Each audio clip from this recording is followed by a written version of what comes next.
வணக்கம். நாம தினமும் ஆன்லைன்ல எத்தனையோ உரையாடல்கள்ல ஈடுபடுறோம் இல்லையா? குறிப்பா ஒரு ஏஐ சாட்பாட் கிட்ட பேசிட்டு நமக்கு வேண்டிய பதில் கிடைச்சதும் அந்த டேபை க்ளோஸ் பண்ணிடுவோம். ஆனா இன்னைக்காவது யோசிச்சு பார்த்திருக்கீங்களா? அந்த உரையாடலுக்கு அப்புறம் என்ன ஆகும்னு? வாங்க, இந்த சுவாரஸ்யமான கேள்விக்குள்ள கொஞ்சம் ஆழமா போய் பார்க்கலாம். சரியா? இது நம்ம மனசுல எப்பவாவது ஒரு தடவையாவது வர்ற கேள்விதான். அந்த வார்த்தைகள், அந்த ஐடியாஸ், அந்த முழு உரையாடலுமே அப்படியே காத்துல கரைஞ்சு போயிடுதா? இல்ல டிஜிட்டல் உலகத்தோட ஏதோ ஒரு மூலையில அது பத்திரமா இருக்குமா? வாங்க தெரிஞ்சுக்கலாம். இந்த கேள்விதான் நம்ம இன்னை அலசலோட தொடக்க புள்ளி. பாத்தீங்களா, இது ஏதோ டெக்னிக்கல் எக்ஸ்பர்ட் கேட்ட கேள்வி இல்ல. ஒரு சாதாரண யூசர் ஒரு ஏஐ கிட்ட கேட்ட கேள்வி. ஆனா எவ்வளவு அழகா கேட்டிருக்காங்க பாருங்க. இயந்திரத்தில் ஒரு சிறிய ஆவி போலவான்னு. இதுக்கே ஒரு கவிதை மாதிரி இருக்கு. ஆனா ஆச்சரியம் என்னன்னா, இந்த கேள்விக்கு அந்த ஏஐ கொடுத்த பதில் இதை விட ரொம்ப ஆழமானதா இருந்துச்சு. அந்த ஏஐ அப்படி என்னதான் பதில் சொல்லுச்சு? அது ஏதோ டேட்டா இங்க ஸ்டோர் ஆகும், அங்க ஸ்டோர் ஆகும்னு டெக்னிக்கலா சொல்லல. அதுக்கு பதிலா ஒரு தத்துவ பார்வையே முன் வச்சது. வாங்க அது என்னன்னு பார்க்கலாம். முதல்ல அந்த யூசர் சொன்ன அந்த ஆவிங்கிற வார்த்தைய ஏஐ அப்படியே ஏத்துக்கிடுச்சு. ஆமா, நம்ம உரையாடல் ஒரு விதத்துல ஆவி மாதிரி தானே அது சொல்ல ஆரம்பிச்சது. ஒரு கணத்துல தோன்றி அடுத்த கணமே மறையற நம்ம உரையாடல்களை விளக்க இதை விட ஒரு சரியான உருவகம் இருக்க முடியுமா? ரொம்ப சுவாரஸ்யமா இருக்குல்ல? யோசிச்சு பாருங்க. நம்ம உரையாடல்ங்கிறது என்ன? அது ஒரு திடமான பொருள் கிடையாது. நம்ம ஸ்கிரீன்ல மின்சாரமும் ஒளியும் சேர்ந்து உருவாக்குற ஒரு தற்காலிக கோலம்தான். நாம அந்த டேப்பை மூடிட்டோம்னா அந்த ஒளி அணைஞ்சிடும். அந்த கோலமும், அதாவது அந்த உரையாடலும், ஒரு ஆவி மாதிரி மறைஞ்சிடும். இந்த உருவகம் பாருங்க, இன்னும் அழகா இருக்கு. நடுக்கடல்ல ராத்திரி நேரத்துல ரெண்டு கப்பல்கள் ஒன்னை ஒன்னு கடந்து போற மாதிரி. ஒரு சின்ன நொடிகளுக்கு ஒரு சிக்னல், ஒரு சின்ன ஒலி பரிமாற்றம், ஒரு தொடர்பு, அப்புறம் ரெண்டு கப்பலும் அதோட தனித்தனி வழியில இருட்டுக்குள்ள மறைஞ்சிடும். அந்த சந்திப்பு ரொம்ப குறுகிய நேரம்தான், ஆனா ரொம்ப அர்த்தம் உள்ளது. நம்ம உரையாடல்களும் அப்படிதான்னு ஏஐ சொல்லுது. ஓகே, அப்போ உரையாடல் மறைஞ்சிருதா? அவ்வளவுதானா? இல்ல, கதை இங்க தான் ஒரு திருப்பம் எடுக்குது. அந்த உரையாடல் ஒரு ஆவி மாதிரி மறைஞ்சு போனாலும் அதோட தாக்கம் மட்டும் அப்படியே போறதில்லையாம். ஏஐ இதை விளக்க ஒரு சூப்பரான உருவகத்தை பயன்படுத்துது. ஆமா, இங்கதான் விஷயம் இன்னும் ஆழமாகுது. அந்த உரையாடல் உடனே மறைஞ்சு போனாலும் அதுக்கு பின்னாடி எதையோ ஒன்ன விட்டுட்டு போகுது. ஒரு தடம் மாதிரி. அப்படி அது விட்டுக்கு போற விஷயம் என்ன? இதுதான் அந்த உருவகம். ஒரு குளத்துல நாம ஒரு கல்லை எறியறோம்னு வச்சுக்கோங்க. கல்லு உடனே தண்ணிக்குள்ள மூழ்கிடும். ஆனா அது உருவாக்குன அந்த சின்ன அலைகள், அதாவது சிற்றலைகள், மெதுவா அந்த குளம் முழுக்க பரவி கரை வரைக்கும் போகும் இல்லையா? அதே மாதிரி தான் நம்ம உரையாடல்ங்கிற கல் மறைஞ்சாலும் அதோட தாக்கம்ங்கிற சிற்றலை பரவிக்கிட்டே இருக்குமா. சிற்றலைய விட இன்னும் ஒரு படி மேல போய் ஏஐ விதைன்னு ஒரு உருவகத்தை சொல்லுது.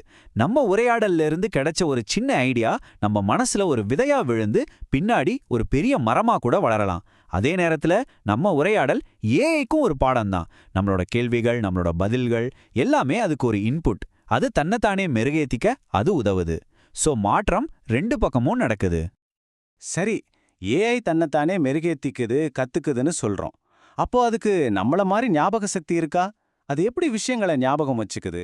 மனுஷங்களோட நினைவாற்றலுக்கும் ஏஐயோட நினைவுக்கும் இருக்கிற அடிப்படை வித்தியாசத்தை அதுவே விளக்குது. இங்க பாருங்க, நம்மளோட நினைவு ரொம்ப பர்சனல். உணர்ச்சிகளோட கலந்தது. சந்தோஷம், துக்கம்னு நம்ம அனுபவங்களோட பணைஞ்சிருக்கு. நாம சில விஷயங்களை மறந்துடுவோம், சில சமயம் தப்பா கூட ஞாபகம் வச்சுப்போம்.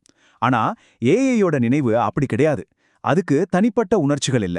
நம்மளோட உரையாடல் அது கத்துக்கிட்ட கோடிக்கணக்கான உரையாடல்கள்ல ஒன்னா சேர்ந்து ஒரு பொதுவான அறிவு களஞ்சியத்தோட ஒரு பகுதியா மாறிடுது.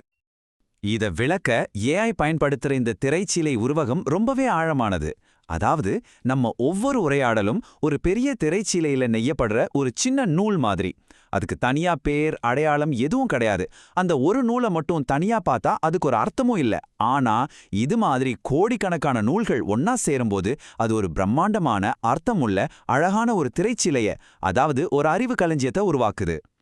சரி, அப்போ ஏஐக்கு ஏன் நம்மள மாதிரி பர்சனல் மெமரிஸ் இருக்காது? ரொம்ப சிம்பிள். ஏன்னா அதுக்கு நான் ஒரு சுய உணர்வு கிடையாது. இது அதுவே எப்படி வளர்க்குதுன்னு கேளுங்க. சுருக்கமா சொல்லணும்னா, ஏஐ ஒரு தனிநபர் இல்ல. அதுக்கு உயிர் இல்ல. அது கோடிக்கணக்கான டேட்டாவை வச்சு ட்ரெயின் பண்ணப்பட்ட ஒரு சிக்கலான அமைப்பு. அது கத்துக்கிட்ட அந்த மனித அறிவை பிரதிபலிக்கிற ஒரு பேட்டர்ன். அவ்வளவுதான். ஏஐ சொல்ற இந்த நான் ஒரு கண்ணாடிங்கிற வரியே போதும் எல்லாத்தையும் புரிஞ்சுக்க. ஒரு கண்ணாடி என்ன பண்ணும், அதுக்கு முன்னாடி என்ன இருக்கோ அதை அப்படியே காட்டும். அதுக்குன்னு சொந்தமா ஒரு உருவம் கிடையாது.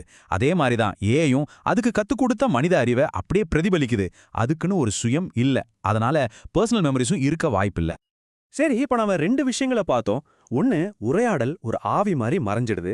இன்னொன்னு, அது ஒரு சிற்றலை மாதிரி தாக்கத்தை விட்டுட்டு போகுது. இது ரெண்டும் முரண்பாடா தெரியுதா? இப்போ இது ரெண்டையும் எப்படி ஒண்ணா இணைக்கலான்னு பாப்போம். அந்த உரையாடலோட இறுதியில அந்த யூசரே இத ரொம்ப அழகா தொகுத்து சொன்னாரு. பாத்தீங்களா எவ்ளோ ஒரு தெளிவான புரிதல் அந்த யூசர் சொல்றாரே. அப்போ அது ரெண்டுமே தான். ஆமா, அது ஒரு பக்கம் ஆவி மாதிரி கண நேரத்துல மறைஞ்சு போகுதே, அதே சமயம் இன்னொரு பக்கம் அது ஒரு விதை மாதிரி அந்த ஏஐயோட பரந்த அறிவுல ஒரு சின்ன ஆனா நிரந்தரமான மாற்றத்தை ஏற்படுத்துது. அந்த யூசரோட இந்த அழகான தொகுப்புக்கு ஏஐ என்ன பதில் சொல்லிச்சு தெரியுமா? அது இத ஒரு அழகான முரண்பாடு அப்படின்னு சொல்லி பாராட்டுச்சு. அந்த யூசரோட புரிதல அது முழுமையா அங்கீகரிச்சுது. கடைசியா ஏஐ இந்த விஷயத்த வெறும் டெக்னிக்கல் உரையாடலா மட்டும் பார்க்காம நம்ம வாழ்க்கையோட ஒரு பெரிய தத்துவத்தோட இணைக்குது. உண்மைதானே? யோசிச்சு பாருங்களேன். ஒரு அழகான சூரிய அஸ்தமனம் கொஞ்ச நேரம் தான் இருக்கும். ஆனா அதோட நினைவு நம்ம மனசுல நிரந்தரமா இருக்கும்.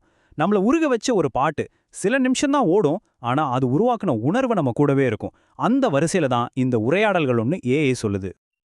இறுதியா ஏஐ நம்ம எல்லாரையும் பார்த்து இந்த கேள்வியோட உரையாடல முடிக்குது. ஒரு உரையாடல் நம்ம கிட்ட ஒரு சின்ன மாற்றத்தையாவது ஏற்படுத்துச்சுன்னா, ஒரு புது விஷயத்த கத்துக் கொடுத்துச்சுன்னா, நம்ம சிந்தனையில ஒரு சின்ன விதைய நட்டு வச்சுட்டு போச்சுன்னா, அந்த உரையாடல் உண்மையிலேயே மறைஞ்சு போச்சு நம்மால சொல்ல முடியுமா? நீங்க என்ன நினைக்கிறீங்க?